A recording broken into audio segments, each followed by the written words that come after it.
ಅದು ಹೇಳೋದಲ್ಲ, ಇದು ಹೇಳೋಕ್ಕಾಗಲ್ಲ ಮೀಡಿಯಾದಲ್ಲಿ ಅದು, ಯಾಕಂದ್ರೆ ಈಗ ನಾವು ಅಲ್ಲಿ ಕೊಡಬೇಕು. ಕೆಲವು ಡಾಕ್ಯುಮೆಂಟ್ ಸಿಕ್ಕಿದೆ, ಅದು ಅಷ್ಟು ಸಿಕ್ಕಿದೆ, ಅದೇನು ಬೇರೆ ಏನಿಲ್ಲ ಅಲ್ಲಿ ಸಿಕ್ಕಿದೆ, ಅದೊಂದು ಸಬ್ಮಿಟ್ ಮಾಡಿ.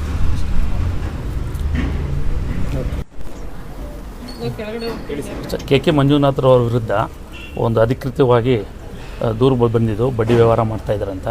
ಅದರಂತೆ ಉಪನಿಬಂಧಕರು ಜಿಲ್ಲಾ ಹಾಸನರವರು ಆ ದೂರು ಅರ್ಜಿಯನ್ನು ನಮಗೆ ರೆಫರ್ ಮಾಡಿ ಇದ್ರ ಬಗ್ಗೆ ಮನೆ ಪರಿಶೀಲಿಸಿ ವರದಿ ಕೊಡಿ ಅಂತ ಹೇಳಿದರು.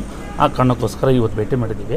ಆ ಮನೆಯವ್ರು ನೋಡಿ ಎಲ್ಲ ದಾಖಲಾತಿಯಲ್ಲಿ ನೋಡಿ ಪೊಲೀಸರು ವ್ಯವಸ್ಥೆ ಏನೇನು ದಾಖಲೆ ಸಿಕ್ಕಿದೆಯಾ ಈಗ ಅದು ಹೇಳೋಕ್ಕಾಗಲ್ಲ ಅಲ್ವಾ. ಈಗ ಲೀಗಲಾಗಿ ನಾವು ನಾವು ಇದು ಹೇಳ್ತೀವಿ, ಅಲ್ಲಿ ಪೊಲೀಸಲ್ಲಿ ಕೊಡ್ತೀವಿ, ಅದು ಡೀಟೇಲ್ಸ್ ಮಾಡಿದ್ದೀವಿ, ದಾಖಲೆ ಪಟ್ಟಿ ಸಲ್ಲಿಸಿ ಅದನ್ನ ಎಫ್ ಆರ್ ಮಾಡೋಕ್ಕೆ ಮಾಜರ್ ಮಾಡಿದ್ದೀವಿ.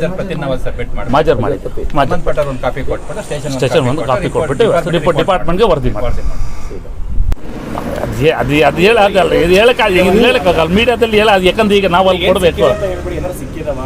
ಕೆಲವು ಡಾಕ್ಯುಮೆಂಟ್ ಸಿಕ್ಕಿದೆ, ಅದು ಅಷ್ಟು ಸಿಕ್ಕಿದೆ, ಅದೇನು ಬೇರೆ ಏನಿಲ್ಲ ಅಲ್ಲಿ ಸಿಕ್ಕಿದೆ, ಅದೊಂದು ಸಬ್ಮಿಟ್ ಮಾಡಿ.